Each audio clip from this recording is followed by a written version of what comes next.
Hello guys, this is your friend Naruto Nexus 2.0 and we are back with a new fanfic.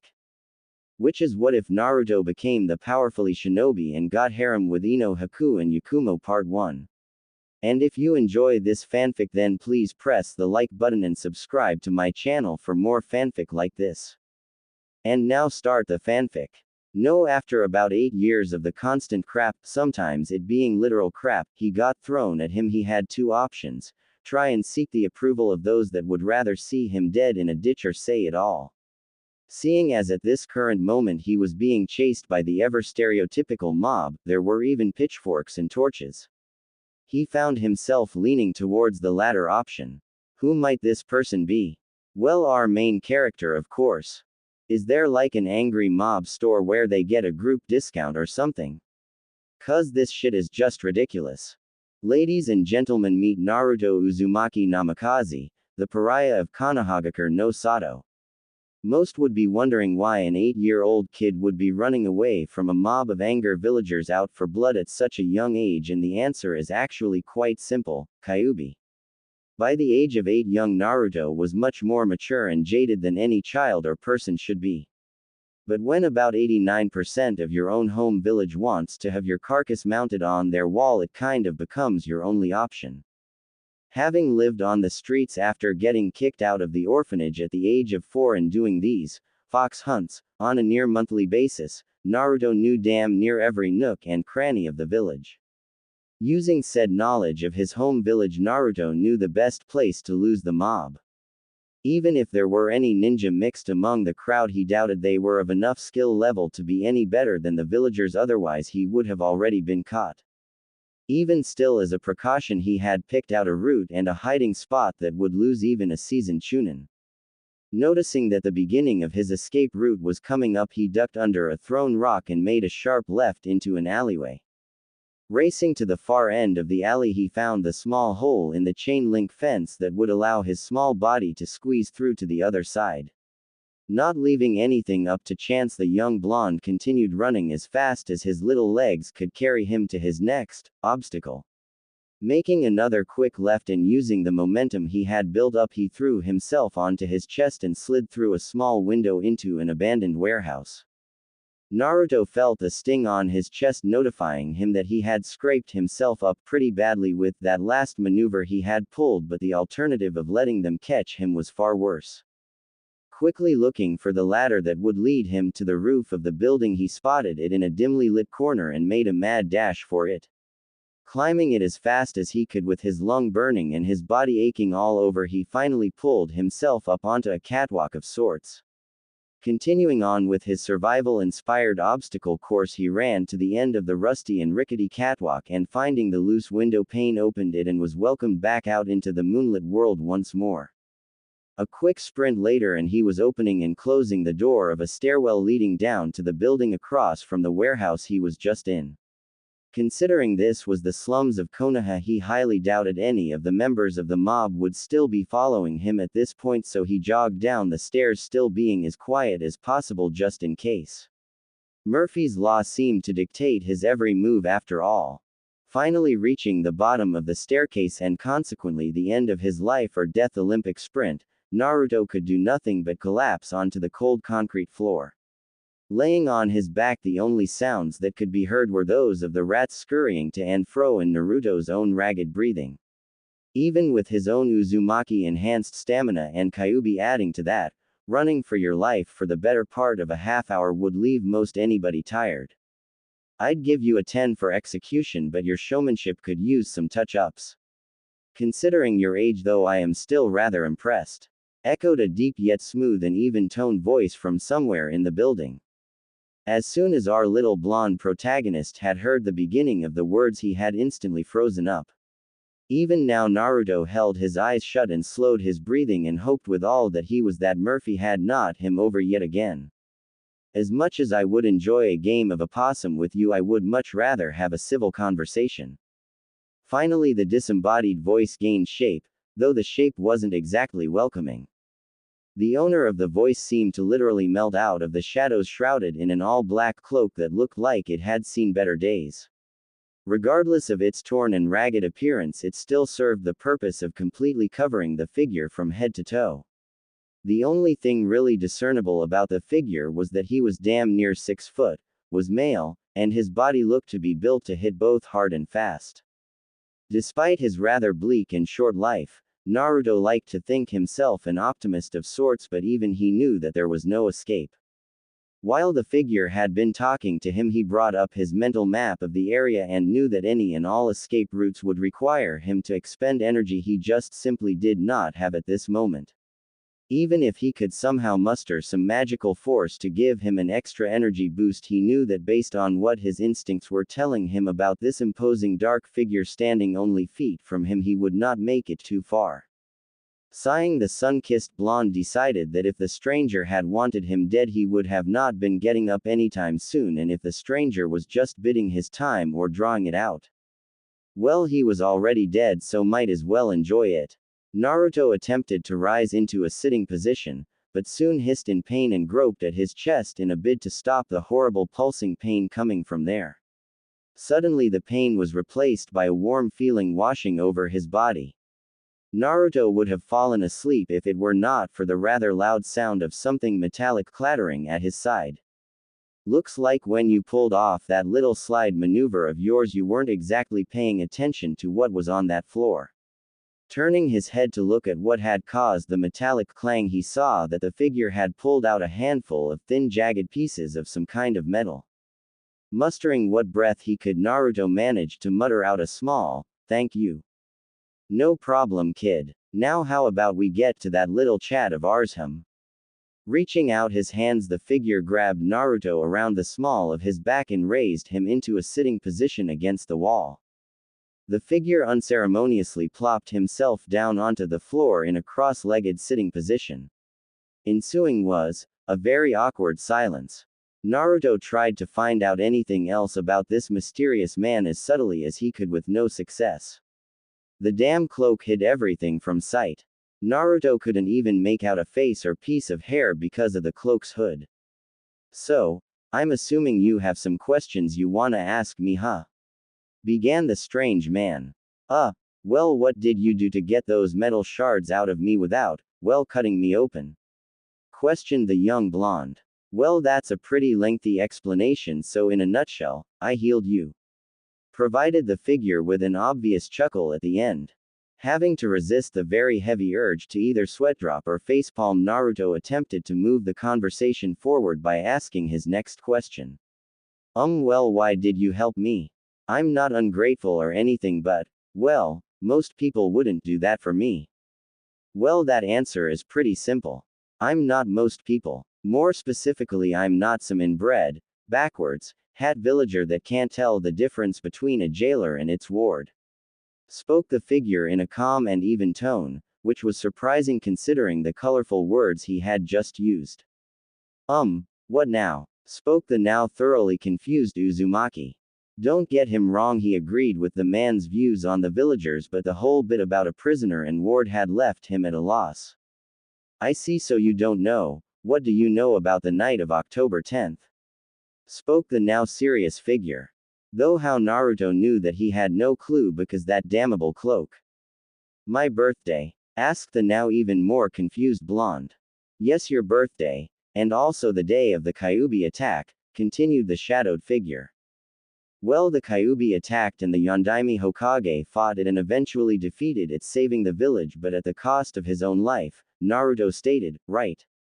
He added, now feeling very suspicious. Shifting his body so that he leaned against the wall across from the young kid, he sighed and began, well, that is mostly true, you are missing some very vital parts to the story. First off, yes, the Yondaime fought the Kyuubi and died to defeat it, but the reason he died was because he used a kinjutsu that summoned the Shinigami. Now not even the Shinigami could destroy the Kyuubi, as it is a huge massive construct of chakra, or in other words energy, and energy cannot be destroyed. So instead the Yondaime did, well, something retarded. He chose a baby that had been born that night, and that was as far as the stranger got before he was interrupted by Naruto, and sealed it into the baby, and that baby was me, wasn't it? Most thought Naruto to be some stupid kid who knew next to nothing. While that was true in regards to academics, when it came to practical matters regarding survival and problem solving, the kid was a damn genius. It took him seconds to connect the dots. His birthday, the attack, the looks and stares, the fox hunts, and, damn, how had he not figured this out sooner? There was just no way that there could be that many coincidences without there being a reason. With a heavy sigh, the stranger replied, "You got it, kiddo."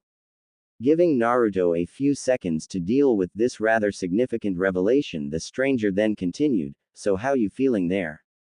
"Why?" was the soft reply. Giving another sigh, the figure stood to his full height and leaning against the same wall intoned, "Gonna have to be a little bit more specific than that short stuff.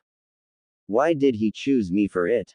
Was it convenience? Did my parents not care? Who were my parents? No more lies," ended the now sobbing 8-year-old. The stranger couldn't blame the kid.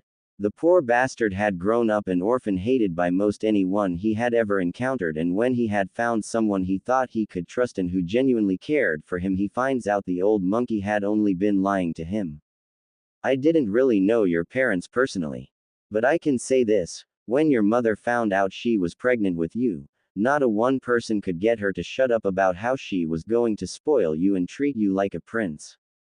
When your father found out, he ran around the whole village screaming at the top of his lungs that he was going to be a father. Kid, your parents loved you more than anything in this world and would have done anything to make sure you were okay." At the end of his speech, the cloak wearer saw Naruto smiling the biggest smile possible and silently crying. "What happened to them?" asked the still smiling and crying blonde. "His parents loved him, so obviously there was a damn good reason they weren't there for him. That's both complicated and simple. To start, your mother was a gorgeous and deadly redhead kunoichi by the name of Kushina Uzumaki Kanahagakure no Sato, the strongest hidden village in all of the shinobi world. And after having survived all 3 of the great ninja wars as well an attack from the strongest of the Biju, it had rightfully earned that title.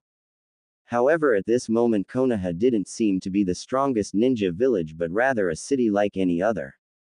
Shopkeepers were opening their stores for the day, foreign merchants were setting up tents and stalls, there was a blonde teen racing through the market district, mothers were walking with their children, and the sounds of someone vehemently cursing the evil beings known as paperwork could be heard throughout the village.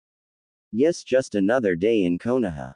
I can never just catch a damn break, huh? It's always gotta be something.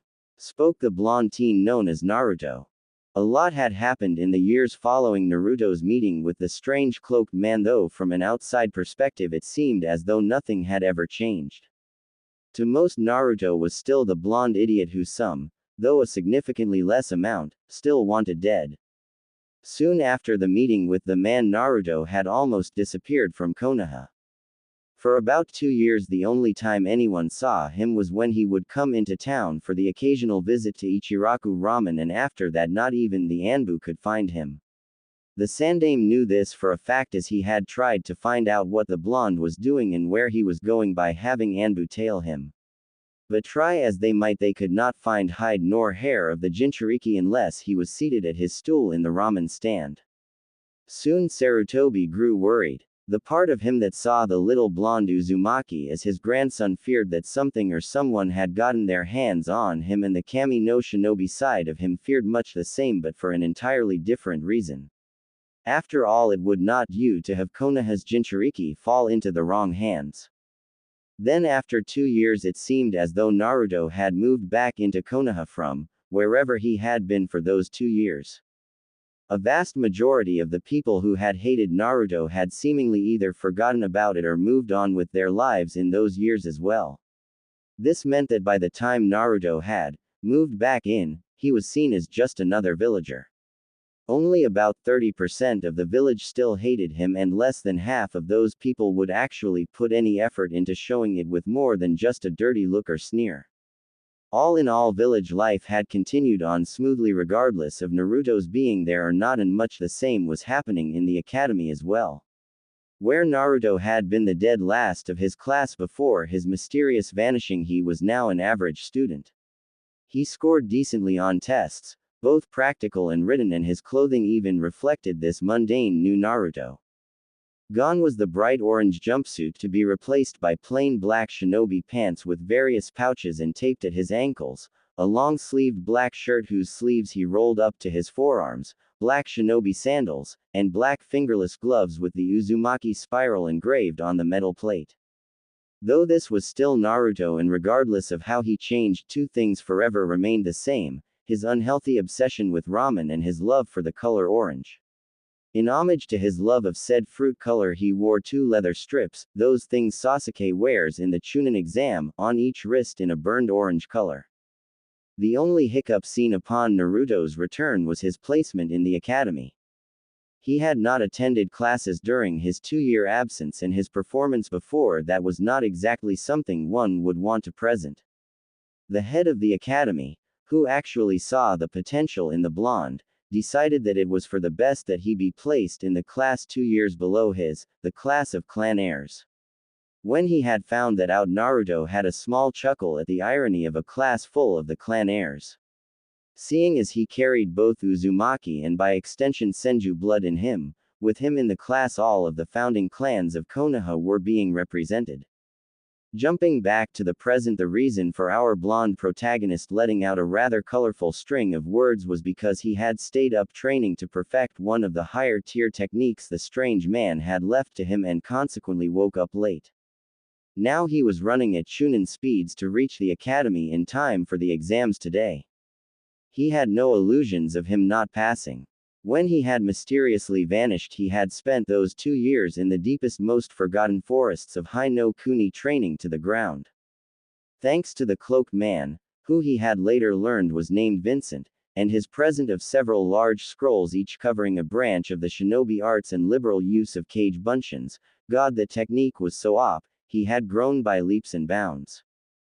He had exited that forest with the strength of a seasoned chunin in all areas of the shinobi arts excluding Iryo Jutsu, healing arts, and Genjutsu, which he was at mid-genin level with both. But hey, can you blame him? He held in his gut a 1,000-year-old massive construct of chakra whose species were known masters of illusions and who healed almost any wounds save life-threatening ones in seconds to minutes, and even the life-threatening ones could be healed given a day or two of rest. And that was coming from a 10-year-old. When he had started living in the village once more, his training may have slowed in comparison to his time in the forest, what with various factions breathing down his neck and all, but he had still maintained a rather rigorous training regimen. At this point in time he was rather confident that he was at least mid-Junin level with almost all branches of the ninja arts. However, thanks to his Uzumaki blood, he was damn close to being a master at Fuinjutsu. Somewhere near his father's level, but not even close to his mother's near sage level of mastery. Thanks to journals and notes from both his parents, which he had liberated from Sarutobi, and his own blood, his growth in the area was astounding. If anybody knew of Naruto's true skill level, they would call bullshit, both because of his track record and in the shinobi world. Knowledge may win some battles, but it was experience that won wars. There was no better example of this than their own Hokage, Hiruzen Sarutobi. The man had seen more in his lifetime than even he was comfortable with admitting. Generally speaking, the man was, yes, a powerful shinobi with his library of jutsu, but it was his experience and know-how that allowed him to use said jutsu to their maximum potential and saw him survive the 3 great ninja wars, had won him innumerable battles, and had earned him the title of Kami no Shinobi. To those naysayers, Naruto would simply scoff. He had not trained that hard and learned as much as he did without knowing that. Both his mother and father had overly stressed the dangers of arrogance in their world. His father had stated in one of his journals that, an arrogant shinobi is a dead shinobi even if they don't know it yet. What people didn't know was that Naruto had indeed gained some battle experience these past 4 years. When he needed money, he would venture out, sometimes in a cloak reminiscent of the man who had saved his life, and bingo book in hand search out bounties. He started off only going after the smaller D-rank bounties in the first few months, but in the last year he had begun to hunt some plenty powerful C-rank missing nin. That wasn't taking into account the many odd creatures he had begun encountering occasionally when he visited the older parts of Hai no Kuni. They all varied in size and various shades of black or dark green, but it was easy to see how they were all of the same species. The creatures all had tight gaunt skin stretched across their frames showing their bones in some sections, an elongated skull with sickly yellow eyes, a mouth full of teeth as sharp as any kunai, and they were nearly all covered in spikes that looked like broken bones that could be used as either a blunt weapon or a sawing blade depending on the individual creature. He did not know what the hell they were, but they were strong, fought in packs of 5 or 8, and were a pain to kill with their spiked hide. Back to the present once more, we see Naruto jump onto a tree branch next to the academy and leaping through a window land in his customary seat with arms folded and feet kicked up on the desk. "You can never just do anything halfway, can you?" came the giggling voice of one of Naruto's best friends, Yakumo Kurama. He had found the girl crying to herself when he was coming back from one of his many bounty hunts. Naruto could not stand the sight of a crying girl and so had gone to try and comfort her. He may have succeeded if not for the Edo demon that occupied her mind taking advantage of its container's broken state and attempting to use Naruto to escape. The Edo had made a very big mistake trying this. The demon may have been powerful in its own right, but it was nowhere even close to the level of power that Naruto's own demon wielded. Suffice to say that Kyuubi did not like to share, especially when it came to its Jinchuriki. When the Edo had tried to take over the blonde's mind via genjutsu, it found itself face to face with a pissed kitsune. Kyuubi had then proceeded to absorb a quarter of the illusion demon's genjutsu power to give to its container. Since it was not a power of the bijus, the seal would not try and stop the chakra from spreading, allowing Naruto more power in the area of illusions. It then gave Naruto a seal much like his own containing the rest of the demon's filth. Upon return to the living world, Yakumo knew that the preteen in front of her had helped to remove the evil from her and had lunged at him crying and muttering, "Thank you," over and over into his cloak. Naruto merely patted her back and held her. When she had regained composure, he had explained what the seal he now had was and that it would siphon the power the Edo had back into her at a stable rate, allowing her to grow into the power. She had asked him to help her with her training and he had agreed to do so after suffering at the hands of the infamous puppy dog no jutsu. A year later he had asked why she thought he could help her when not even a Junin could, and she had simply shrugged and said, "Because something was telling me that you could." After a year of training with Naruto, the two had become near inseparable, and Yakumo was one of 3 people who knew the real Naruto and his story. Confident in her own prowess, she had asked the Hokage to allow her into the academy alongside the blonde and other clan heirs. After a small display of her capabilities, he had readily signed the paper admitting her into the academy. "Well, it is Naruto, so is it really a surprise?" came the other giggling voice to his left, belonging to one Ino Yamanaka. She had seen how well the two had been doing and in the last year of their academy days asked how. They had simply told her that they trained. Not fully believing them, she had demanded that they help her too then. After a small debate they had agreed, and a month into the hell known as Naruto's Kick Your Into Shape bootcamp, patent pending, she could see the truth of their words. As she grew as a nin to be, she also grew in maturity. She saw what her diet was truly doing to her body, how she had strained relationships with others for some boy, and so had set on a path to right her wrongs. Her parents were all too happy to see their little girl trying her hardest, and after a tearful hugging session they were a happy family once more. She had attempted to mend her friendship with Sakura, but the girl was too far gone as a fangirl and was convinced Ino was just trying to one-up her. Seeing that it was a wasted effort, she had reconnected with her childhood friends Shikamaru and Choji. Soon, though, it was obvious how close Ino had grown to Naruto, and she was often seen with him around the village along with Yakumo. The two preteens had seen what feelings the other had for the young blonde and started a rivalry of sorts to see who would claim the Kyuubi container first. They still respected the other though and kept it small and trivial, or as small and trivial as they could. The older generation often joked that the two's rivalry closely resembled the rivalry of one hip, silver-haired Junin and his youthful counterpart. "Why must the two of you be so mean to me?" spoke the now crying blonde.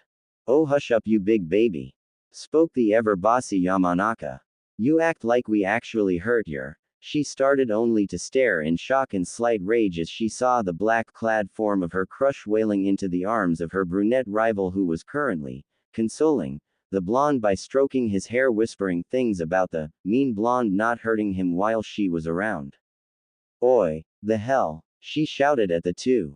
See, Ino, this is why he likes me more, Yakumo said while being as mature as possible. Okay, she was sticking her tongue out at Ino, but that's besides the point, right? He does not. Watch, I'll show you, you damn brunette. Rounding on the blonde, she instantly went from jealous and angry to sweet and innocent whilst pulling a bowl of ramen from somewhere.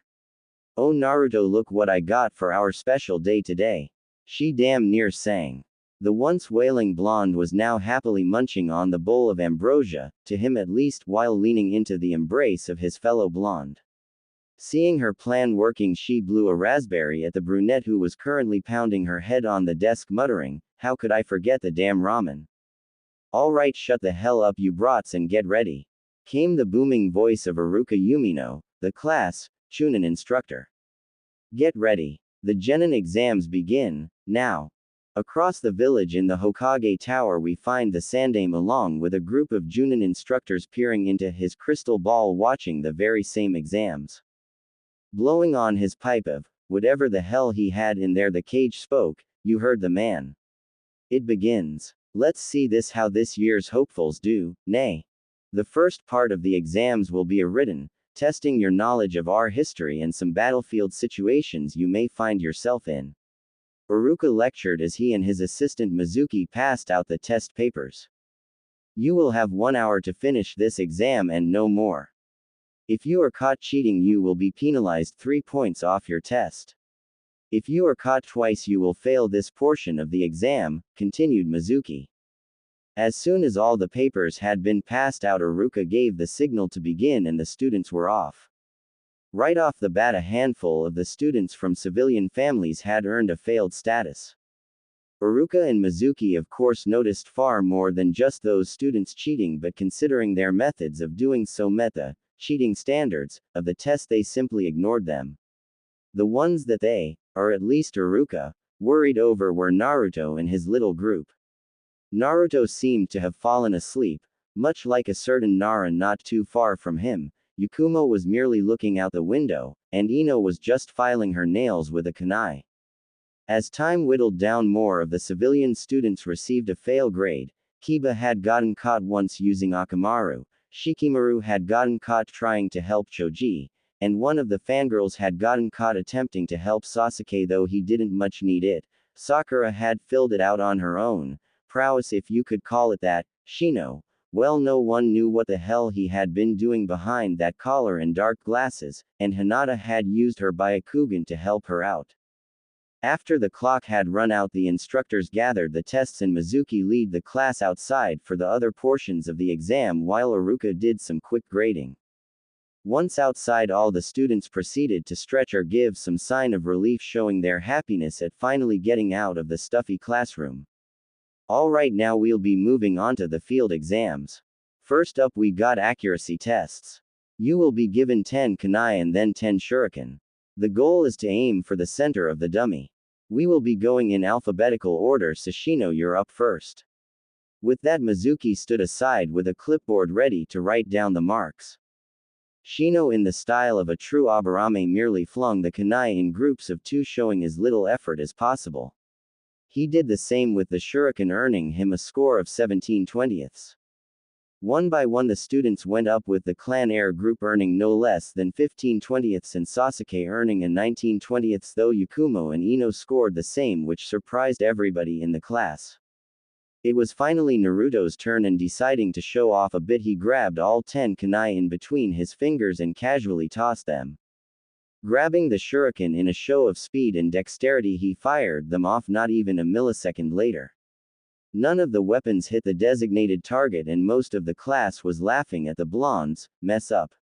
Yakumo and Ino had to contain themselves from kicking all their for being. Hinata was shyly thinking some weird Naruto obsessive shit that cannot be mentioned with children around, and the other clan heirs merely stood to the side shaking their heads. Naruto UFAI was as far as the smirking Chunin got before he was interrupted by the voice of his fellow instructor. Actually, Naruto may not have hit the designated target, but he has demonstrated something even better.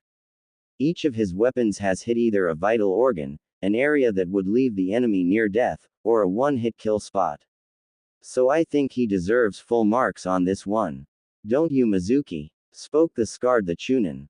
Gritting his teeth in anger, the scarred Chunin replied with a strained, "You're right, Iruka. Kid's good, I'll give him that." Spoke a certain Cyclopean Junin. You are correct, my eternal rival. The young Uzumaki's flames of youth burn Bree. Damn it, guy. Shut the hell up. Now is not the time for your flames of youth. Such unyouthful words coming from a lady. Enko, a woman such as yourself should not utter such. For Kami-sama's sake, if you don't shut the hell up, guy, I will personally make you more aerodynamic by removing what makes you a man. Let's get back to those genin exams, yay. There's no way the idiot scored better than my Sasuke-kun. Guess who? Sakura, I swear if you utter one more word I will show you why spies fear getting a visit from someone like my daddy. And let me tell you this, we Yamanaka give a new meaning to the term.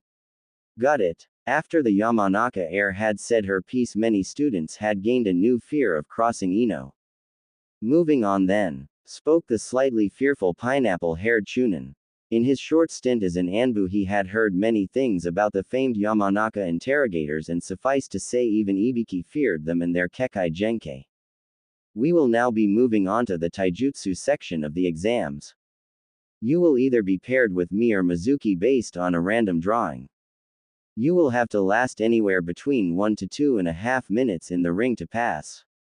No weapons or jutsu of any kind are allowed, though you may use chakra to enhance your body.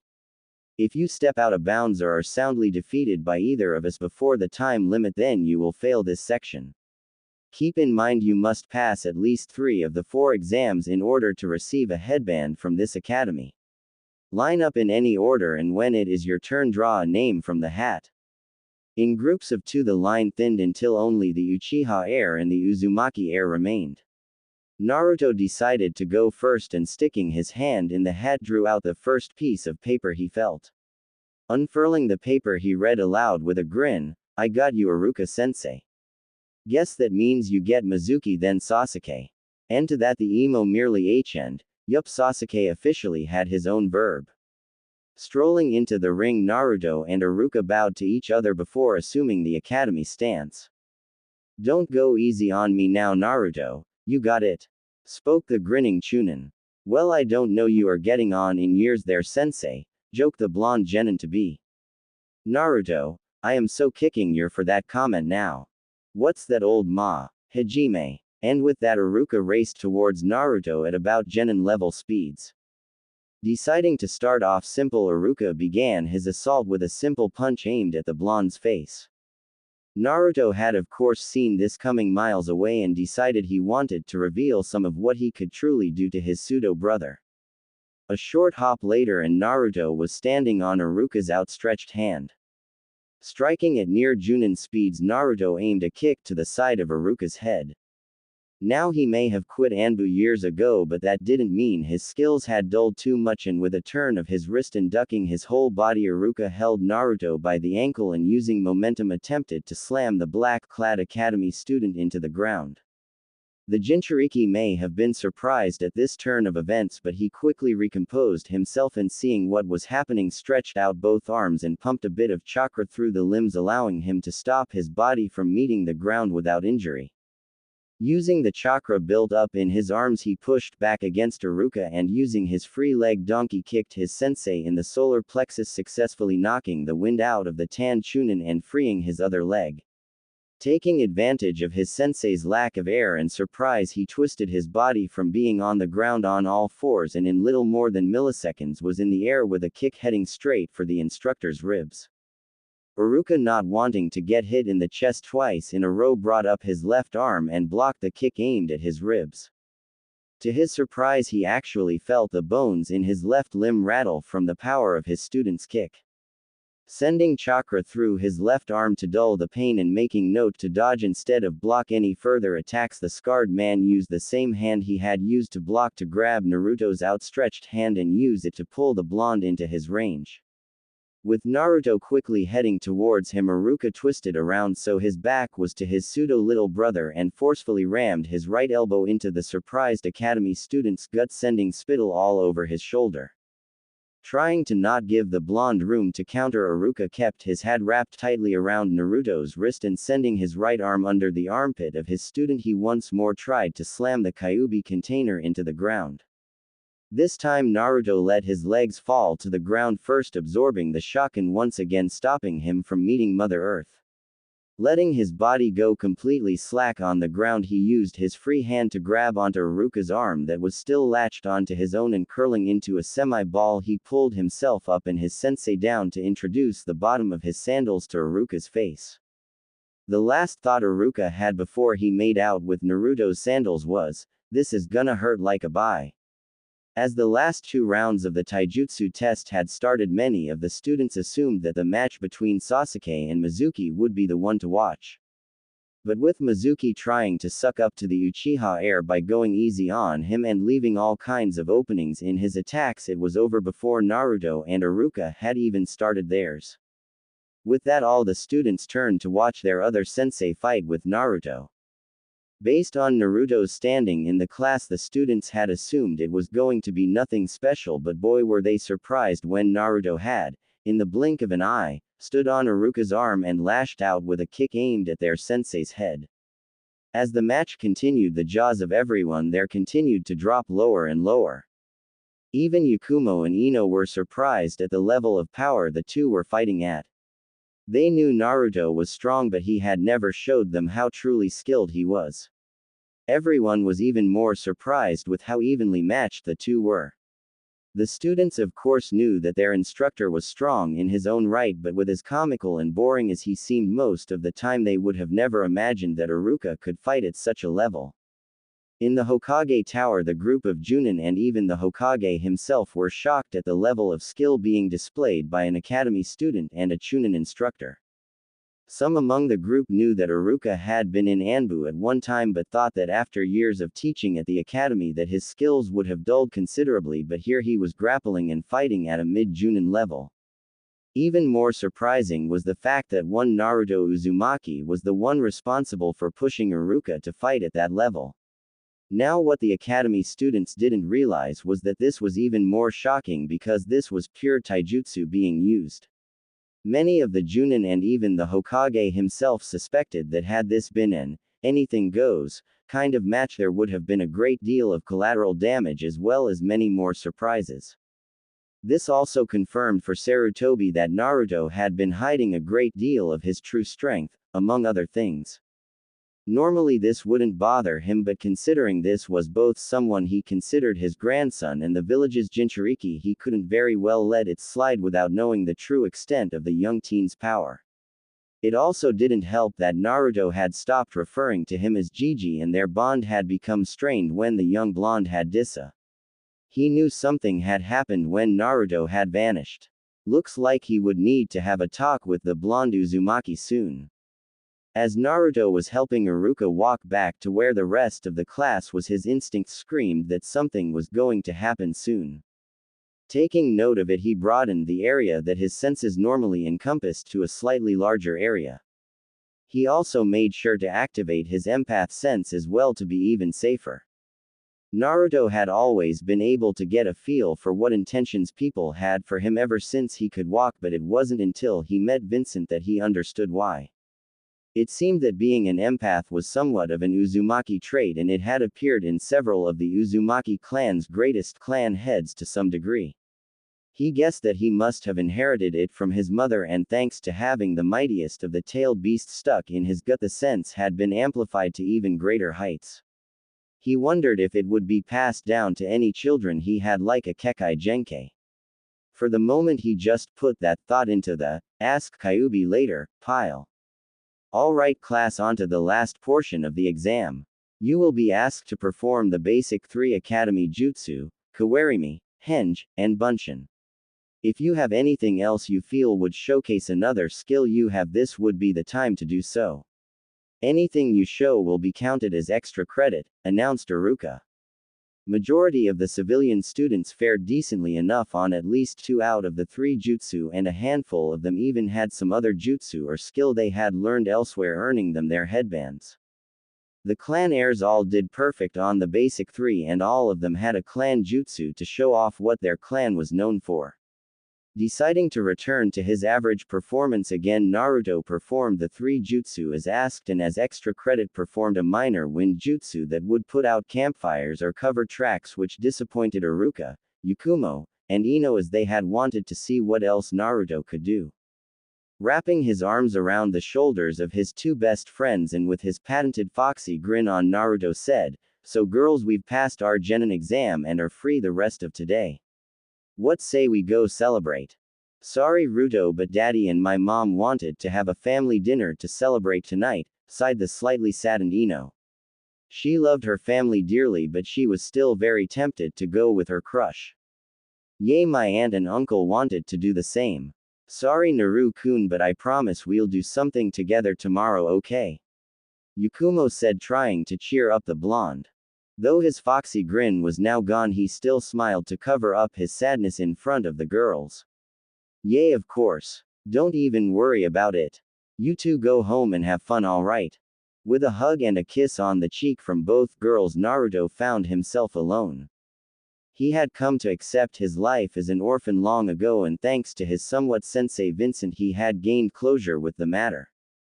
That still didn't make it any less depressing on days like these. As he mused on what it would have been like had the events the night of his birth not happened, he found himself in one of the taller trees surrounding the village walls. As he was gazing at the moon, his senses flared, and his empath sense, he really should come up with a name for it, warned him that there was someone feeling very anxious and devious close by. Turning around and sending chakra into his eyes to allow him to see further, he spotted a man he didn't really like and who didn't really like him carrying something he shouldn't. Deciding to take out some of his more negative feelings on the bastard, he jumped down onto a lower branch and waited. Kami-sama, this guy was slow. Right as Naruto's patience was about to run out, Mizuki burst out of the foliage with a crazed grin on his face. Naruto's sweat dropped at the fact that Mizuki hadn't even noticed him yet. God, how the hell did this guy even become a chunin?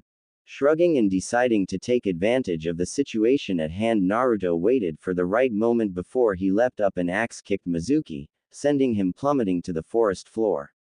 Naruto waited for a bit before he heard the satisfying sound of the traitor's body hitting the floor and the subsequent scream of pain accompanying it.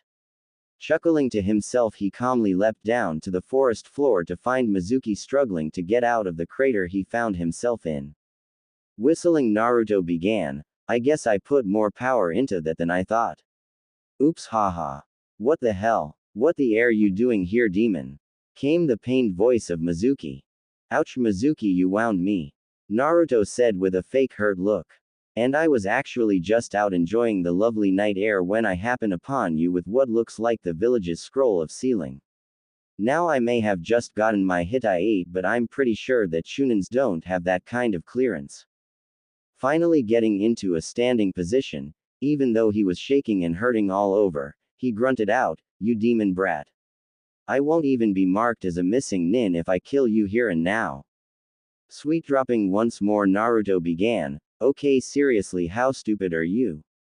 First off, the majority of the villagers don't even give a shit about what I do anymore, and look at where you are and what happened all of like a minute ago." Scoffing, Mizuki defended, "That was just because you caught me off guard.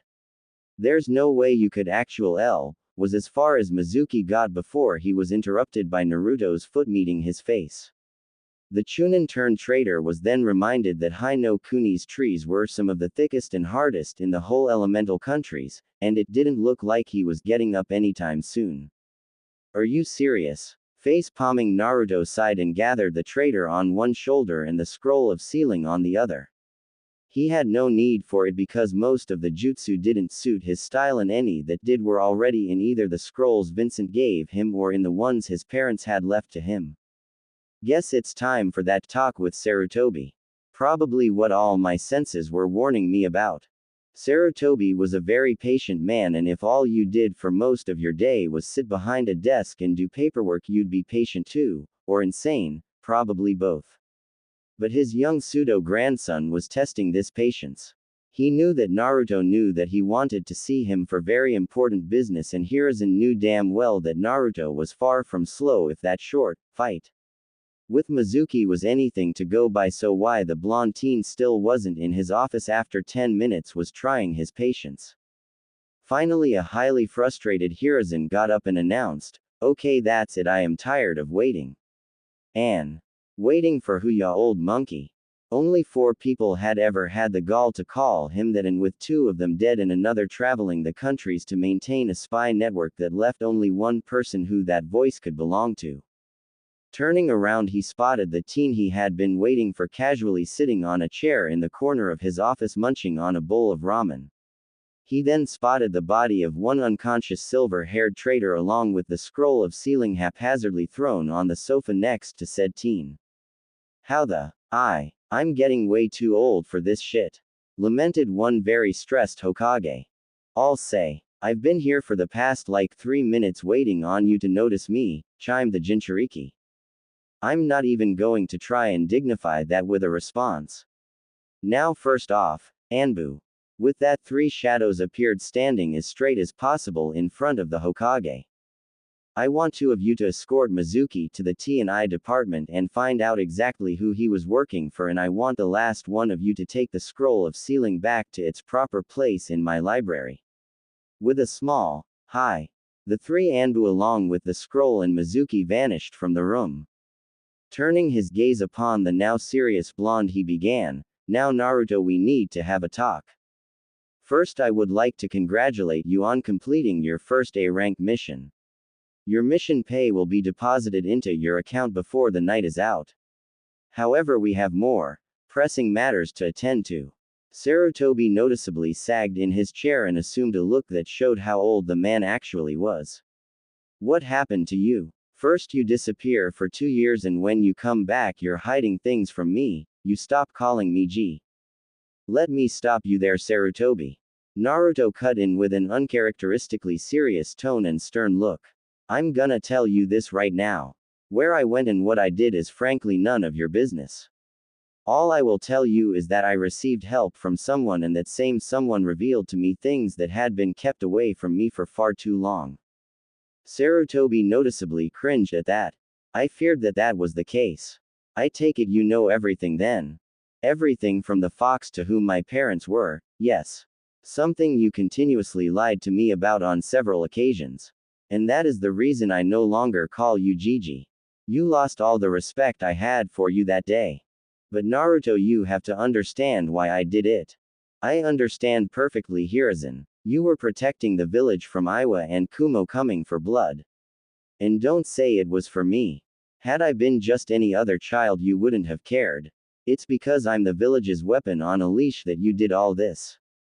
But what you don't understand is that though you may have saved the village and me from Iwa and Kumo, but you damned me to a hell designed by the very same village you had sworn to protect. Naruto, they were just idiots that knew too much because someone thought it was a good idea to blab who the container of the demon was. The same demon who not hours before had nearly decimated the whole village. But your father wanted for me to be seen as a hero, yes, but that's not what he had in mind. Why do you think nobody knew that my mother was the container? Why no one knew that Mito Uzumaki was the container? They were powerful kunoichi married to equally powerful shinobi, cages no less. And even they feared what would happen if the secret were to get out. At this point, Sarutobi's age as well as the sins he had committed had really begun to show on his face. Even sadder was that at this moment he had stopped being the Hokage and was now just an old man who had made far too many mistakes in his long life. "Please, I'm sorry, Naruto," cried the broken man with tears running down his face. "I had your best intentions in mind. I never meant for any of this to happen.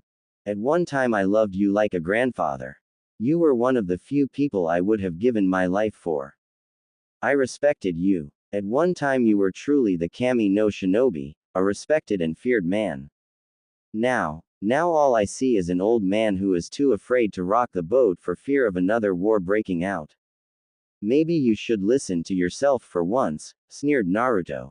You're always preaching about Konoha and the will of fire, and you're right. There is a reason we came out of all three of the Shinobi World Wars not just alive but as the strongest of the hidden villages. Why we were able to survive an attack from the strongest of all the Biju and come back from it. This village stands as the strongest for a damn good reason. It's because we fought tooth and nail to earn that title. As Naruto finished venting all that he had pent up for years to the old Hokage, he walked to the window and opened it. And you're right, you did have my best intentions at heart, but remember, the road to hell is paved with good intentions. Goodbye, Gigi. With that said, Naruto leapt out into the village, leaving the broken man. As Naruto spoke his last words, something inside the man had snapped. I have lived my life regretting far too many things. I'm no better than Tsunade trying to drown her sorrows in liquor and gambling. It was because of this sorry state I was in that Orochimaru got away and is now one of our biggest threats. Enough is enough. I am the Sandaime Hokage, Sarutobi Hiruzen. I earned the title of Kami no Shinobi through blood, sweat, and tears. This is my village. They are my ninja, thought the now revitalized man. Looking at where Naruto last stood, he thought, Naruto, I have made a mess of not just your life but of so many others, and for that I am sorry. I may never earn the right to be called your Gigi again, but I promise you that I will try my damnedest to become the man you had once respected. With a steely look in his eyes he began to work. And on that night a fire not seen in decades began to burn once more. The Kami no Shinobi was back. Today was the day that some Junin looked forward and others despised, Genin Assignment Day. Even those that weren't going to be Junin senseis were here to see how the Genin hopefuls had done as well as who Kakashi would be failing this year. Of course said Scarecrow wasn't even here yet, which wasn't surprising in the least. Finally the Hokage walked in and immediately all talking stopped, and not out of respect for the Hokage but more out of shock at the aura they were feeling from the man. Many of the younger Junin were surprised at the almost oppressive aura the Sandaime was putting out, and others like Asuma and Guy hadn't felt this aura around him since the Third Great Shinobi War when the man was much younger. Asuma merely smirked and thought, looks like Dad got his fire back. This is gonna be interesting. Right as the Hokage had opened his mouth to speak, Kakashi shunshined into the middle of the room, book in hand, and lazily drawled out, sorry for being late, Hokage-sama. I was.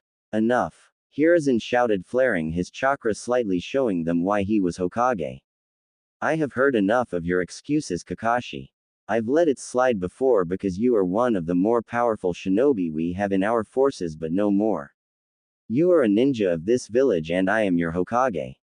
When I tell you to be somewhere at a certain time, you will be there 5 minutes early. Do you understand me, Junin? Kakashi noticeably straightened his posture and instantly put his book away. Hi. It won't happen again, Hokage-sama. And with a bow Kakashi walked back to his fellow Junin. He may be strong and Sarutobi may have aged, but he had no doubt that the Hokage could still bat him around like a pinball if he so chose. Now, like I was about to say, we are here to assign Genin teams. As usual, those Junin who either volunteered to become senseis or were persuaded to do so, at that he cast a glance at Kakashi, have already voted on who they would like. So those of you who chose to teach these Genin, please step forward. At this, Asuma, Kurenai, Kakashi, Hayate, and Genma stepped up in front of the Hokage's desk. I have reviewed the teams you all wanted, and normally I would agree with your choices. However, in light of certain events, I have chosen to make some changes. Many of the Junin senseis were surprised at this. They thought that they had given justifiable enough reason to get those that they had wanted. Asuma, you had wanted to train the next Inoshika Cho team, but I fear that our enemies will have by now made proper countermeasures to combat said team. Instead, you will be getting Team 10 consisting of Shino Aburame, Choiji Akamichi, and Sasuke Uchiha. At this, some of the Junin gasped. They had figured that Kakashi would have gotten the Uchiha heir due to the Sharingan. Even Asuma was surprised by this and showed it by asking, "Dad, you sure about this? I mean, I can see your logic, but the Uchiha. I'm hardly capable of teaching a Sharingan user. Besides, what would the council say?" "You are correct. You aren't capable of teaching a Sharingan user. But you won't be teaching a Sharingan user. Young Sasuke has as of yet to even unlock his family's dujutsu, and he will already have more than enough resources to train said dujutsu when that time comes. I am giving him to you so that he can learn to fight without the use of his Sharingan." Hiruzen calmly spoke. "Secondly, what of the council? I am the Hokage and these are my ninja to command as I see fit, and they have no say in these matters." "I see. Sorry for doubting you, Pops." With that said, Asuma rejoined the line of Junin. Moving forward, Ms. Uehiyu will be getting Team 8, which will be Hinata Hyuga, Shikamaru Nara, and Kiba Inazaka. Though the young Hyuga is under a probation of sorts.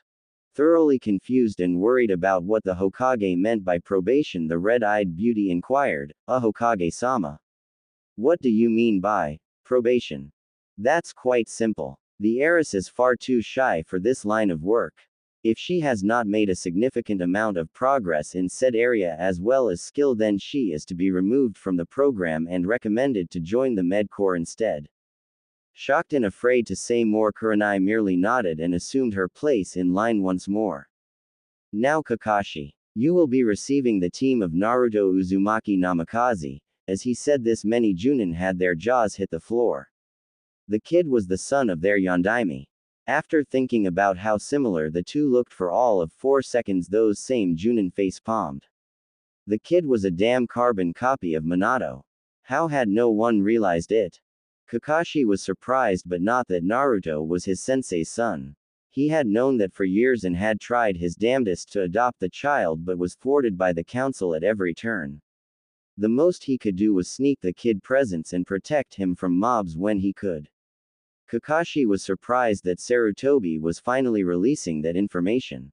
He guessed the kid already knew about it, so there was no reason to keep it a secret, especially now that he was a genin. Waiting for the sudden outbursts to end, Hiruzen continued, as well as Ino Yamanaka, and Yakumo Kurama. "You will be Team 7. Hayate and Genma received teams comprising of those with civilian backgrounds that had also passed the genin exams." As team announcements drew to a close, most of the Junin left to either prepare a rough lesson plan and test for their genin or do Junin things. However, Kakashi stayed behind after receiving a glance from the Hokage. "You wanted to speak to me, Hokage-sama?" inquired the silver-haired Junin. Leaning into his chair and taking a puff off his pipe, Hiruzen spoke, "Yes, I did. Thanks to certain events, it has come to my attention that Naruto is stronger than what he would have us believe. Much stronger than that. Sir, if I may. He did beat Iruka in an all-out taijutsu match. Also, he is their child. It's not really that much of a surprise if he's stronger than most, is it?" asked the confused Junin. "Normally yes, but there are reasons I am telling this to you. First off, as I said earlier, you are one of, if not the strongest Junin that this village has to offer. In a few more years, I have no doubt you could claim this hat if you so chose. I am not saying this to praise you, but to justify why I gave you the team I did." Hiruzen took a breather and relaxed into his chair more. Yakumo a few years ago was completely incapable of most any kind of physical activity. Kurenai had tried to help her much like Guy helped his young protege, but where Guy succeeded, Kurenai failed. The girl had then become consumed by her darker emotions, and with as potent as her bloodline was her mind, created a defense to stop her power from tearing her apart. Sadly, the defense it chose took the form of a demon named the Ito. The Ito would have consumed her and went on a rampage using her powers to try and destroy our village had she not met a certain blonde. Sarutobi took a pause here. Kakashi saw the look of sadness flash across the man's eyes as he mentioned the blonde teen, but chose not to say anything out of respect for the man and his personal life. I don't know what Naruto did, but only a year later she had gained near full mastery of her Kekkei Genkei, and her physical prowess, while not too impressive, was bordering on genin level. Considering the girl was not too far off from being handicapped by her condition a mere year before makes it all that more astonishing. The Scarecrow was of course surprised by this. He had after all seen the girl perform and she was at least at Chunin level with her taijutsu, as well as with her weapons proficiency. He could only imagine how strong she was when she went all out. Ino Yamanaka was at one time a Sasuke fangirl and was one of the more fervent of the bunch as well. In the last year of the academy she made friends with Naruto and just like Yakumo there was a massive jump in power. The only thing that was keeping her even slightly better than her once friend Sakura was her clan jutsu, but by the last month of the academy the girl was in the running for Rookie of the Year. Sir, I understand that you've given me quite the powerful bunch of genin, but why are you telling me this? Sighing, Sarutobi continued, we had no idea. Scratch that, we still don't know exactly how powerful Naruto truly is, but I wouldn't be surprised if he was closing in on your level of power. The fact that he's known about the Kyuubi and his heritage since he was 8 has allowed him a massive amount of time to train. He has played an active role in training those two girls. If he was smart enough to mask his true power so he could slip under our radar, I have no doubts he convinced those two to do the same as well. What I am saying, Kakashi, is do not take these three lightly. They may well be at Junin level already, and Naruto could be even past that if he has learned to harness the power of his ward. Then why did you give them to me, Hokage-sama? I fail to see why they aren't Chunin already, or at least Tokubetsu Genin, questioned the still confused Scarecrow. If they had managed to attain that level of power on their own, what the hell would they need him for? It's actually a mutual relationship. I'm hoping that they'll rub off on you and give you a reason to get even stronger than you are, and I hope that you will guide them on the path they have chosen to walk. They may be powerful, but they are still just young children about to be thrown into a world of liars, thieves, rapists, and murderers wearing the guise of heroes. You know this just as well as I, Kakashi. They will need someone to guide them through those trying times we all go through. Hi, I understand, Hokage-sama. If I may be excused now, Kakashi said as he bowed. Yes, you may go. Wow, Mizuki really went down like that? Spoke a sweat-dropping Ino.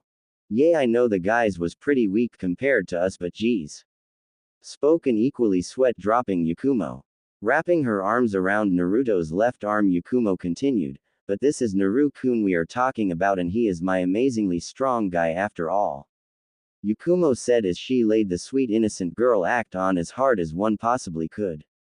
Whoa, wait a minute. You're amazingly strong guy. He's my strong guy. Once again doing one of her famous 180s in personality, she stuck Naruto's right arm in the middle of her blossoming cleavage and batting her eyelashes she continued, isn't that right, Ruto-kun? She may be just 12, but damn was she already growing in the right places. It also didn't help that as ninja with higher amounts of chakra they naturally matured much faster than average people. And boy was Ino using that to her advantage. Yakumo was as usual left pouting as she lacked in the curves department. That's not to say she wasn't an attractive girl in her own right though. Where Ino was sultry and Yakumo was classy and refined, though she wasn't being very refined at the moment as she was currently tugging her crush towards herself while childishly sticking her tongue out at the rival for her crush's affection. Naruto was, as usual, left sweat dropping and at a loss for words. He dearly cared for both of the girls but could never find the words to tell them that. He was rather stunted in the affection department after all. Wait a minute. At this, Ino let go of Naruto's arm she had been tugging at, causing the blonde to tumble into Yakumo, landing them in a very compromising position. Yakumo was far from being a prude, but she wasn't a perv either. Never mind the mini collection of Ika she had under her bed. But finding herself underneath the body of her crush centimeters away from touching lips, and it was understandable why the poor girl was blushing as much as she was. Before she could take advantage of the moment, Naruto was yanked to his feet by one very bossy Yamanaka. Making sure to get Ino back at a later time, she stood and dusted herself off. You got some questions to answer, mister? Demanded the demanding Yamanaka. I do. Naruto said as he shook He knew damn well the power a pissed female could have, and even he wasn't strong enough to fight that battle. Courageous he may be, but stupid he was not. Yay. How come you didn't tell us you were that strong? At this Yakumo chimed in with a, yay. Oh, what do you mean? Questioned Naruto. Well, we knew you were pretty powerful, but we never assumed you were that powerful. I mean, the way you and Iruka were trading blows the other day looked like two seasoned Junin going at it. And Yakumo helpfully nodded at this. Nervously scratching the back of his head and chuckling, Naruto said, oh yay, that hee. Thought you two would forget about that thing. Naru-kun, that's mean. Pouted Yakumo. Are you trying to keep secrets from us? Asked Ino as she invaded his personal space. Frantically waving his hands, the blonde Kyuubi container attempted to defend himself. No. It's just, well, I never really had a reason to reveal my strength. But I guess with us being shinobi now, we're going to find ourselves in some tricky positions, so I guess I should share, huh? Gee, you think? The ever bossy Ino scoffed. Alright, well. The genin had enjoyed a good weekend of either relaxing or beginning some more intensive training, but nonetheless they were back in their classroom one last time to get their team assignments. Iruka walked in with clipboard in hand and a warm smile on his face. He had seen these kids go from snot-nosed brats to snot-nosed brats who could kill someone with their bare hands and defy all laws of nature at a whim. Ah, the joys of being a teacher. Clearing his throat, he attempted to get the class's attention and was prepared to use his infamous demon head jutsu, but was surprised when they actually shoot up when he asked. He knew that they had realized what kind of life they were going to be walking into and that they would need to be at their best, or they just wanted him to get it over with already. Yay, that last one was probably it. Oh well, he had done his part. It was up to their Junin senseis to knock some more sense into them. Alright class, I'm going to keep it nice and simple. I have seen you all grow up into some talented nin to be, and I can say with the utmost confidence that all of you here have the potential to do great things. Who knows, maybe one of you is the next Hokage, or maybe your team will be the next Sannin. But know this, no matter what, watch out for each other. In this world of ours, friends and comrades may be the only thing between you and death. Cherish the bonds you make. You are now ninja of the leaf, so wear your hitai with pride. You are the next carriers of the will of fire. My generation has had our time. The future of Konohagakure no Sato is in your hands now. Do us proud, Iruka announced with the utmost amount of pride in his voice. The genin all looked at each other and nodded with the biggest smiles on their faces. They had done it. Years in the academy had all paid off. Today was the day. With that out of the way, I'll begin announcing teams. First up with Hayate Gecko as sensei, we have Team 1 with, and on Iruka went down the list until he had finally reached the clan air groupings. He may have said that they all had the future in their hands, and he meant it, but he especially meant it to these kids. They were to be the future leaders of the founding clans of Konoha after all, and as a consequence would have a direct hand in the laws and policy making of this very village. Team 7 will consist of Yakumo Kurama. Yakumo grinned and crossed her fingers, hoping she got her best friend and crush on her team. Ino Yamanaka. The two girls high-fived with grins. They may be rivals for Naruto's heart, but that didn't mean they hated each other, far from it. Yakumo had lived a sheltered life and had never had any real friends. She of course eventually became friends with Naruto, but he was a guy and her crush. When she met Ino, it was different. She could talk to her about girl things that she couldn't very well talk to Naruto about. Ino was much the same. Sakura had never been a good girlfriend in the first place, so Yakumo was her first actual best girlfriend. And the final member of your team will be. Iruka paused intentionally. He had to milk this moment for all it was worth. Both the girls latched onto Naruto like he would disappear at any moment.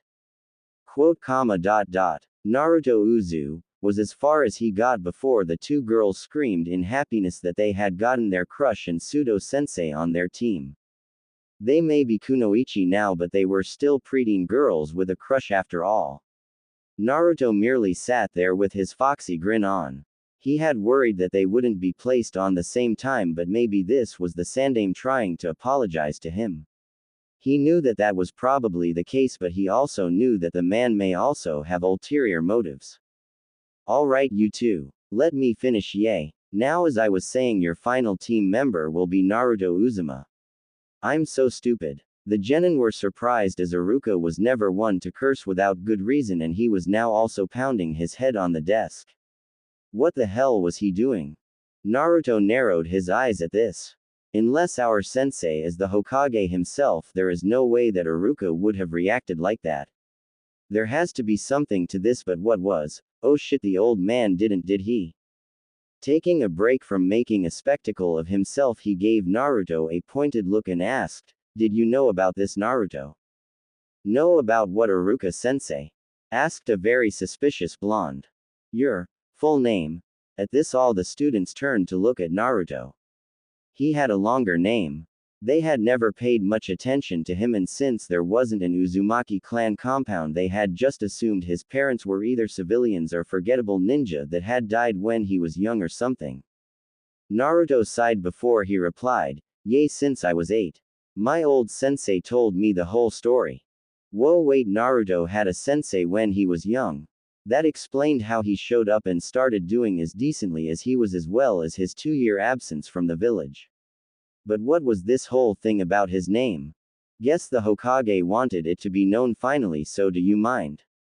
Inquired Iuka. If he told these kids, there was no doubt the news would spread like wildfire among the village.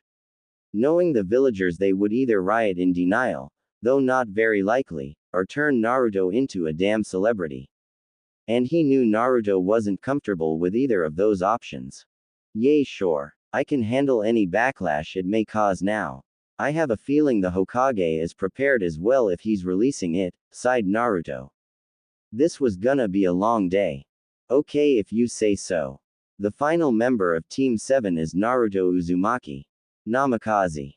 It took most of the others to remember why that name was famous, but when it clicked, their jaws dropped. Naruto was the son of their Yondaime Hokage. Due to the shock, Kiba accidentally said what everyone else was thinking. Holy shit, Naruto is the son of the Kiroi Senko, Yellow Flash. The only ones not shocked at this discovery were Yakumo and Ino. When Naruto had told them he would share his secrets, he damn well meant it. He had told them everything. The fox, his heritage, his sensei, why he met his sensei, all of it. Iruka coughed as a way to try and regain some semblance of order in the class. Team 7, your Junin sensei will be Hatake Kakashi. At this, Naruto was surprised. Why wasn't Kakashi teaching the Uchiha kid? He was the only one in the village who could possibly train the kid on how to use his Sharingan. Team 8 will be Shikamaru Nara, Hinata Hyuga, and Kiba Inazaka. Your sensei will be Kurenai Uehi. There was no whoop or anything. After that bombshell, the kids had been stunned to silence. Taking advantage of the unusual drop in volume in the class, Iruka continued, Team 10 under Asuma Sarutobi will consist of Shino Aburame, Choji Akamichi, and Sasuke Uchiha. Grabbing his clipboard and some papers, Iruka said his final words to his now ex-students, "I'm proud of you guys. Remember, my door is always open to any of you. It was an honor teaching you kids. Be safe out there." With that, Iruka bowed and the kids bowed to him as a sign of respect to the man. And with that, Iruka left the room.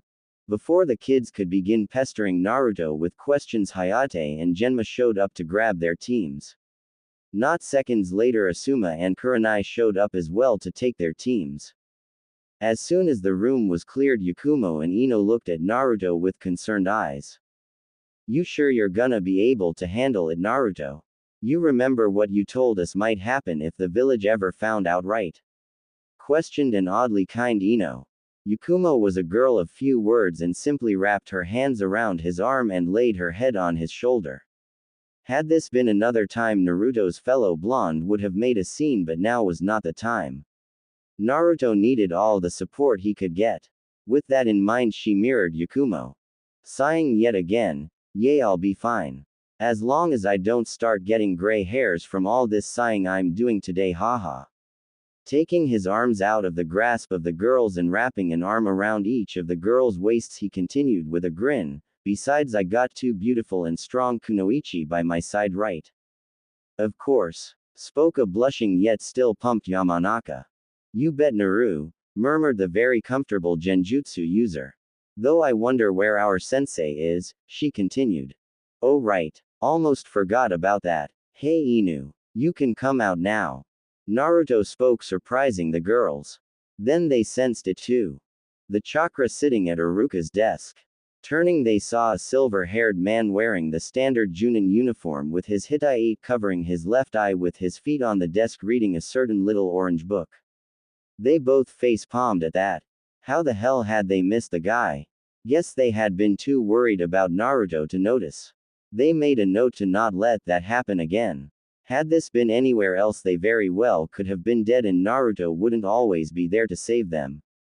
"I was originally gonna give you three a teamwork test, but seeing your current position, I believe that may be a moot point," drawled the man. "So you're the famous Kakashi Hatake, huh? Our village's own Sharingan no Kakashi," Yakumo calmly spoke. Naruto had drilled it into them that knowing your comrades was just as important, if not more so, than knowing your enemy. One of the Leaf's best Junin and son of Tsukumo Hatake, the Konoha no Shirokiba, White Fang of Kana. "We got a pretty good sensei, didn't we, Ruto-kun?" spoke a grinning Ino. Kakashi was heavily surprised by the knowledge these two had on him. Most Chunin didn't even know who his father was and what he had done. Guess he was going to have to take this even more serious than what he had originally planned. "Nicely done, girls, but you're forgetting one last little tidbit," spoke a grinning Naruto.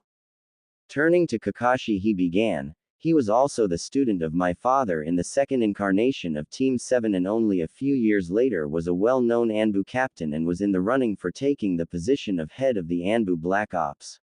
Naruto walked down to meet Kakashi and stuck his hand out. "He was also one of the few people who ever gave a shit about me.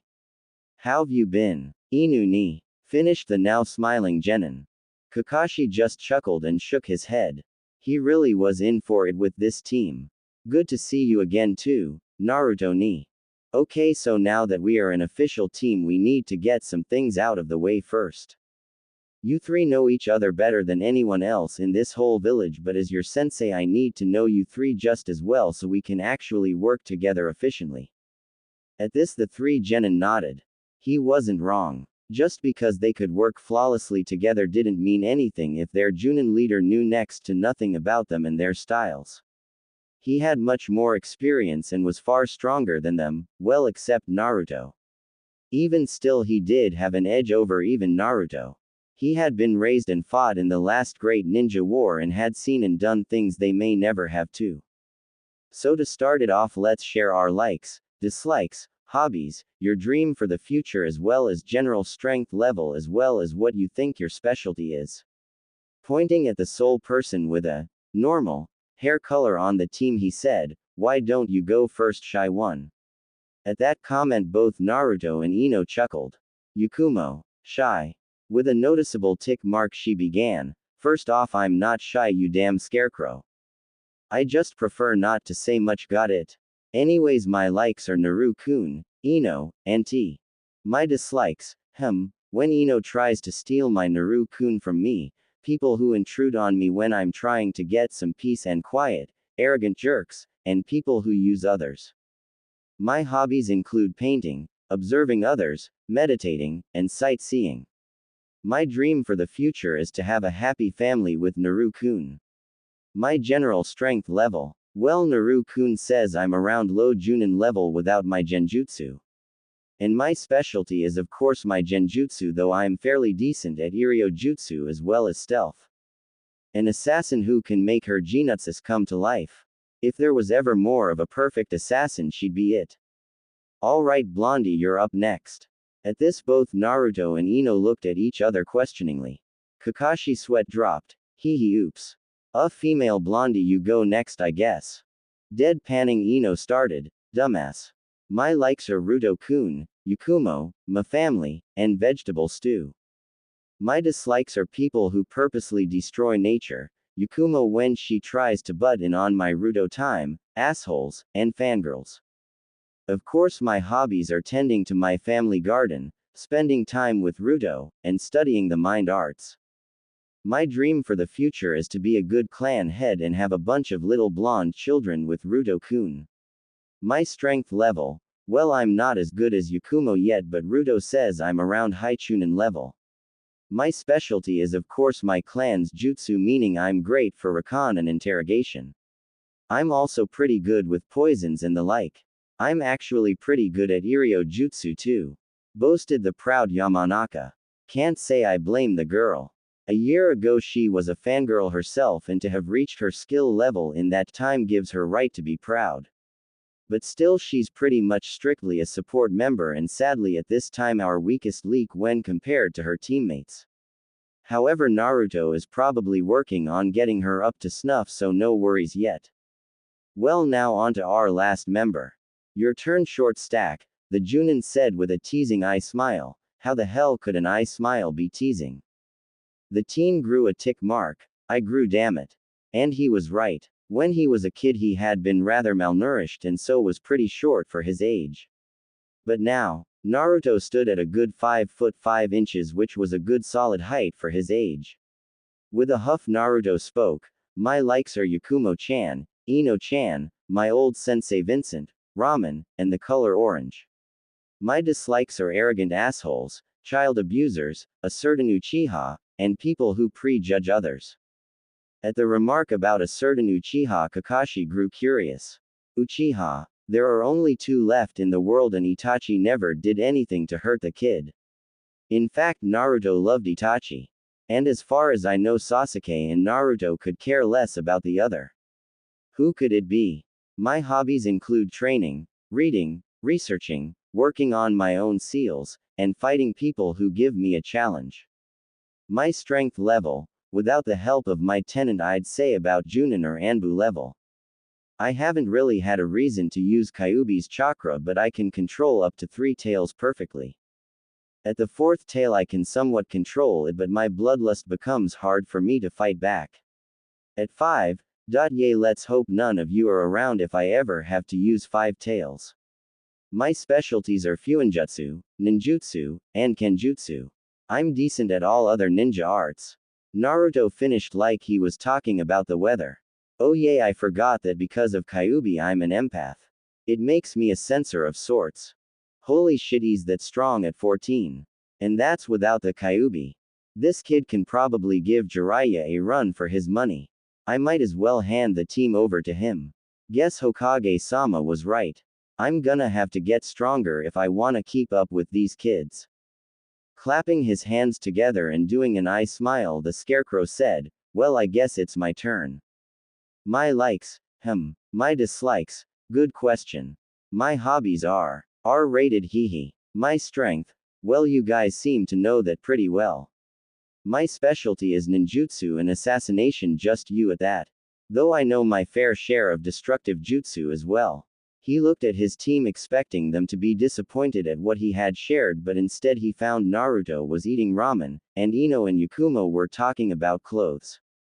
Instantly Kakashi was in the corner of the rooftop crouched over with a mini raincloud over him. You guys are so mean. Seeing that they weren't going to care anytime soon he returned to normal and with another eye smile Kakashi began speaking again. Well I had originally planned on testing you guys but again that's a moot point. Instead you have the day off and come tomorrow we will begin training. Our schedule will be Monday, Tuesday, intensive training. Wednesday through Friday will be group exercises as well as missions. And Saturday and Sunday will be time to relax. Meet at Training Ground 7 tomorrow morning at 6. Ya nay. And with that Kakashi shunshined away. So Ruto tomorrow we start? Asked Ino. Yup now that the council has no say in what we do and now that we have a Junin sensei to back us the real training begins tomorrow. Naruto replied. Yakumo and Ino both sighed at this. Looks like it was back to boot camp, Naruto style. Had been a month since Team 7 had been initiated as unofficial team of Konoha and since then not much had changed with the village. Even the members of Team 7 hadn't changed all that much. Naruto still wore the same clothes he had been wearing since the academy, except now he usually wore his ragged cloak on top of that and left it unzipped, as well as he now carried a katana at his left hip. The hilt was deep crimson red and it had a black tassel that dangled from the pommel. Kakashi was still a pervert and lazy, but his fellow joinin could feel a change in his aura. It still exuded that same tone of laziness, but underneath that was a newfound well of power. Kakashi was strong, everyone knew that, but it seemed like he had gained a drive to grow even stronger once more. Yakumo had done the most drastic change and had completely changed up her outfit. She now wore tight black shinobi pants taped at the ankle and black shinobi sandals. She wore a black tank top underneath a mesh top, and over that she wore a deep purple sweater whose sleeves went past her hands. Hidden in the sleeves were seals Naruto had drawn that held senbon, kunai, shuriken, and her paintbrushes. Those same weapons were covered in various poisons that Ino had actually made especially for her. Some of them kept her victims awake longer, knocked them out, paralyzed them, or straight up killed them on the spot. She had taken to covering her mouth with her sleeves, yes, just like a certain Arankar from Bleach when talking. Ino had stayed pretty much the same, except she now carried 2 scrolls stacked on top of each other at the small of her back. One scroll contained various types of poisons meant for enemies. The one underneath that one carried assorted medical supplies should anybody need her assistance. At first the training had started off rather bumpy, as the 3 genin were trying to get comfortable with Kakashi and vice versa. Once that bump had been passed, training went off without a hitch. Not even the Hokage knew exactly how strong the team was, as all Kakashi was willing to share with him was that the team works seamlessly together as a unit and each of us has grown in some way. This of course bothered the man to no end, as the one of the reasons he had wanted Kakashi to be their sensei was to have an insider of sorts. He highly doubted that they were thinking of anything close to betraying the village, but still he wasn't comfortable not knowing how strong his soldiers were. At current time we find our Hokage along with the ninja council dealing with said team. So as I understand, Junin Hatake, you wish for permission to leave the village for 2 months on a training trip. What exactly would warrant this? The ninja council members were just as curious. There had never been a request such as this from a genin team, let alone such a new genin team. Chunins and Junins. Sure, but fresh out of the academy genin. Unheard of. If I may, Hokage-sama, interjected the team's powerhouse. It still hurt the man deeply to hear a teen he had once bottle-fed and cared for refer to him in such a way, but he hid it well. He had no one to blame for it but himself. You may genin. He motioned. Well sir, the reason we feel it would benefit us was as far as Naruto got before he was interrupted by the chamber doors being slammed open by the members of the civilian council. All those present narrowed their eyes at this. What right did they have to interrupt this? What is the meaning of this, Hokage? Holding a meeting without us? Shouted one indescript member of the council. Shouts of agreement echoed throughout the small gathering of civilians. Sarutobi's old teammates and rival for the hat made their way to the forefront of the crowd as well. Indeed, Hiruzen, what are you doing performing such things behind our ba? Enough. Shouted Hiruzen, flaring his chakra as well as his ki, killing intent, forcing many to their knees. Coming to a standing position, he continued, I have watched you all run my sensei's village to the ground, all while disrespecting me and my position, and I've had enough of it. You have all forgotten that this is no democracy. This is a shinobi village and you are all civilians. Meaning you have absolutely no say in how I command my soldiers. Pointing at Kaharu, Homura, and Danzo, he continued his rant, and you 3. You seem to have forgotten your place as well. You do not tell me what to do. You are my advisors, meaning you advise me and nothing more. I have final say when it comes to all matters of this village, you do not. Letting loose a vast amount of chakra, causing even some of the clan heads to sweat, he spoke, do I make myself clear, civilians? Strained murmurs of, yes Hokage-sama, rang through the crowd. Sarutobi took his seat once more and dispersed his chakra, letting the civilians stand once more. Good. I hope I don't have to do this again. Anbu. Escort these people out. It was with grumbles that the room was finally cleared of the civilians. Motioning with his hands like nothing had happened, he intoned, "You were saying Genin Namikaze. Guess I had an impact on the old man that night. Glad you're coming back," thought a smirking Naruto. Coughing, he spoke with a straight face. "Yes, well, as it stands, my team and myself have need of more space to practice both our own individual techniques as well group ones that would cause quite a bit of collateral damage to the village and any training ground in the village. And what of the Forest of Death? Or even the training fields behind the Hokage monument? Would they not meet your needs?" inquired the ever-stoic Hyuga head. "Or even the Anbu training grounds? Those are made to handle such things," continued the feral Sum Inazaka. "If I may be blunt, Council and Hokage?" questioned Naruto. At their approval, he bluntly stated, "Normally yes, but the use of my furry tenant is included in some of these as well as Yakumo's own bloodline. We also cannot get real-world experience here in the village, and being honest, we knew you would never permit our group to even attempt higher-ranking missions, so we figured that if we went out to train we would encounter people to test us." "Kid's damn smart," was the collective thought of among the ninja council. "Hokage-sama, if I may," spoke a surprisingly alert Nara Shikaku. After getting the okay to canteen from his commander, he rose from his seat and with a sigh began to speak. "I think this may prove to be quite the boon for us as a village in quite a few ways. Not only will we have possibly one of our strongest Junins accompany possibly our strongest Genin squad outside, they could, for the lack of a better term, serve as advertisements to both our allies as well as our enemies." Shikaku saw that he had piqued the interest of all those present. He continued with another sigh, "By sending out these four they would obviously encounter both our allies as well as enemies. Of course our enemies may see this as an opportunity to pick one of our teams off, but when they are deftly handled by a mere Genin squad, well, you can imagine the ensuing rumors. Of course we all know that this particular team is of course far from average, but those that would serve as messengers of this news don't have to." His speech was met with the whole room smirking at the deviousness of it all. Hey, you can't blame them. These are people trained to use any tactic to win the battle, or in this case stop a battle from even happening.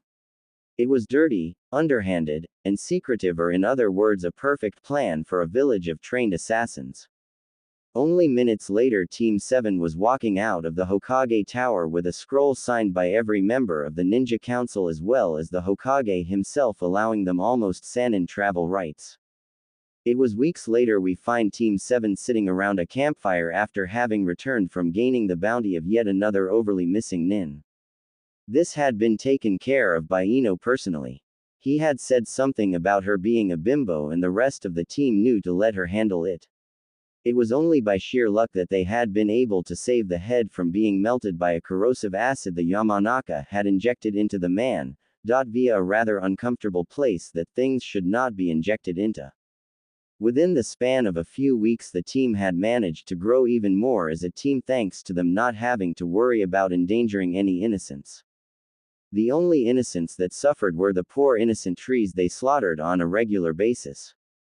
Of course they had been able to work on individual skills some, but the whole purpose of this trip was to get even more comfortable with each other and be able to more easily be able to not only coordinate their individual attacks but also their team attacks. Those same team attacks ranged from small jutsu use and taijutsu combinations to joint jutsu combinations on a massive scale. As individuals they were strong and fearsome, especially Naruto and Kakashi, but as a team they were nay undefeatable. They had finally found out where Naruto stood without the help of his tenant, and he and Kakashi were currently tied for wins and losses in their spars. Said spars looked more like battles to the death that had actually given Ino quite a bit of valuable experience in healing various burns, cuts, gashes, broken bones, and several otherwise life-threatening wounds. Naruto of course needed no help in that department. It was a topic that had actually piqued Naruto's interest. Whenever he had used even the smallest amounts of Kyuubi's chakra in the past, he always felt the telltale signs of said chakra beast's bloodlust and anger, but when he was healed he felt none of that. With that in mind he had elected to use today's solo training time to get some questions he had answered. Entering a meditative state, he soon found himself in the sewer that was his mind. It had become quite clean in recent years due to his new outlook in life and all, but no matter how good life was going for him, it remained a sewer still. The waters had lowered until they merely looked like a puddle, the walls looked much cleaner, and the pipes that represented his chakra pathways shined a bright bronze. The young Uzumaki followed the pipes and the huge source of power to the open chamber where the strongest of the Biju resided. Of course, being a massive construct of chakra didn't take away from the fact that the Kyuubi was still a kitsune, which is why our hero currently finds the snoozing form of the fox. Naruto now had a dilemma on his hands. He had to find a way to wake up the massive fox without ticking it off. If he pissed it off, then he would get zero answers and be booted from his own damn mind. For as old as the fox was, it still acted like a teenager. Either that or the fox was affected by the person it was being contained in. Naruto paced back and forth with his hands folded behind him, trying to think of a good way to pleasantly wake up the sleeping furball without getting chewed out. After 5 minutes of pacing, Naruto snapped his fingers. We're talking about a giant fox here.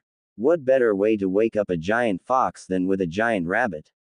Using the fact that this was his mind to his advantage, the blonde imagined a fluffy white bunny, except on a much larger scale. And with a poof, said image took physical, mental, it took form. The thing was almost as big as him. He sent it into the cage, and the next thing he knew was he had giant bunny blood splattering all over him. Gross. Looking up, he saw the Biju grinning at him as it cleaned the blood from its fur. Well, well, my host, that was a good little treat. Lowering itself onto its haunches and resting its head on its front paws, it looked at its jailer with a bored look. Now you woke me for some reason or other.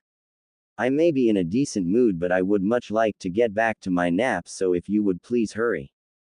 Naruto nodded. Right, well, I just got a couple of questions you may have the answers to. Noticing the fox looked just the slightest bit more interested, he continued, well, I know that because I have you stuck in me, my empath sense has become something akin to radar. I was just wondering if that would be passed down along with the Uzumaki vitality and all that. Well, yes, it would be possible. It would require some work on both our parts. You are correct. I am the reason the sense was heightened to unseen levels, and it's that very reason that should you mate with a female, normally the offspring would not be born with the power. I would have to pump some of my own yoki into your sperm, infusing them with said yoki to make it possible. The blonde teen nodded at that. It made sense. Had he not had the Kyuubi, he wouldn't have the power in the first place. The only thing is that the child will not have it anywhere close to your level. Because you have my chakra constantly being siphoned into your body, the sense has become dependent on it. It's using my yoki as a source of energy. Since the child will not have the yoki constantly flowing through its pathways, the sense will not have enough energy to work to its full potential. Lectured the kitsune. Yay, that does make sense. Alright, thanks. My other question is about my healing factor. I know we Uzumaki are extremely durable, and I've become even more so thanks to you, but whenever my healing factor kicks in, I know it's not your yoki that's doing it. Why is my healing factor so advanced? The fox paused to stretch before it continued. Well, your healing prowess is thanks to a lot of different factors. Part of it is your Uzumaki blood, another part is having me, another part is this damn seal here, and the last part is your father's blood. At this, Naruto was surprised. His father's blood. The guy was an orphan and had never been able to find out who his parents were. What was in his blood to be able to contribute to his ungodly healing factor? And how the hell did the fox know who they were? Don't worry, I'll get to that, but first my part in it. You see, the seal you have on you may be vastly different from that of your mother and your ancestor Mito, but they also serve the same basic principle, binding me to them damn near down to the soul. Because of this, I have absorbed some qualities from them and vice versa. Your seal is much different in that you are allowed access to much more of my power, but in exchange we are quite literally bonded at the soul. This has allowed for some of my own qualities to seep into you. So my own greatness combined with the vitality of two very powerful Uzumaki women, and you have become close to being immortal. Normally the only way that you would possibly be able to die would be via decapitation or someone ripping out your beating heart. Anything short of that and you'll be coming back. You'd also be victim to the ravages of time, eventually. Probably not until you hit your hundreds or so, but you'd still fall victim to time. It looked like the Kyuubi had finally finished, but with a pointed look Naruto shut his mouth. Now one of the most interesting things that contributes to your healing is your father's blood. How much of the inner workings do you know about your father's famed Hiraishin? Although he hadn't been able to fully master the technique yet, he had of course studied the notes on it. The thing was a fuinjutsu masterpiece almost on par with the one on his stomach. Well, I know that the basic principle of it is that it bends the fabric of space and time around two certain points, the seal marker and the user.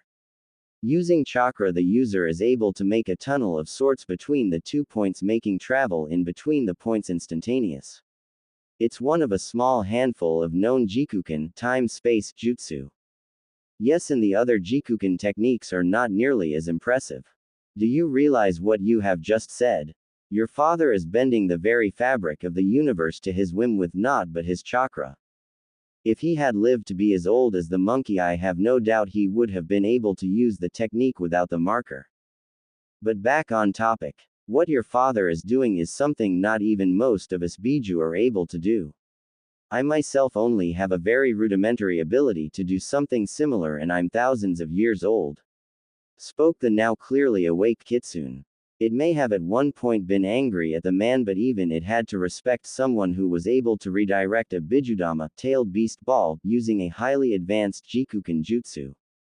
As he finally came to realize what the technique truly was, Naruto's jaw dropped. His father was literally playing kami. The seals on the marker were honestly not all that complex. He had been able to understand a chunk of them after a couple of months and all of them after 3 years. What the hell else was his father doing that could possibly make such a thing possible? It's not what your father was doing, but more like what his chakra was doing. At hearing the booming voice, the teen looked questioningly at the massive Kitsu. What does his chakra have to do with this? Every living thing on this planet has an affinity. Everything from you ninja down to the smallest insect has an affinity to one or more of the elements. Some fall into the main 5 of fire, water, earth, wind, and lightning. Others, however, fall into sub-elements such as ice, magma, metal, and even light and dark themselves. Your father was from a very unique clan thought to have died out during the clan wars. That clan was responsible for the handful of known Jikuken techniques. The Namikaze clan was a clan feared by many for their jutsu and their affinity to Jikuken. Others looked at them as demons, as they believed only the gods should be able to mess with time and space. Eventually the clan grew too full of themselves and attempted to time travel and plane jump. They failed, and the backlash caused by that failure cost them more than half of their numbers. The other clans heard of their weakened state and pounced. Soon the clan had been erased from the annals of history for fear that others would attempt to recreate their techniques. Only someone the age of your Shadaime would have any kind of knowledge on that clan. Naruto sat there awestruck. He was not from just one clan that had been wiped out due to fear of their strength, but two. But what made them so special? I mean, what gave them their affinity to Jikuken? I myself do not know of their origins, as they had been around when the Rakudo Sennin was alive. However, I do know that their chakra had special properties. Much like Uzumaki chakra grants the user vitality and endurance, Namikaze gifts them with dense and powerful chakra. Their chakra was so thick and strong they could bend the universe as they pleased. It's that very chakra that allowed your father to invent the technique that gave him his name, and it's that very chakra that now runs through your veins. But how does that affect my healing? The Namikaze clan were like the Uzumaki in that because of the properties of their chakra and blood they were harder to kill than the Avenue.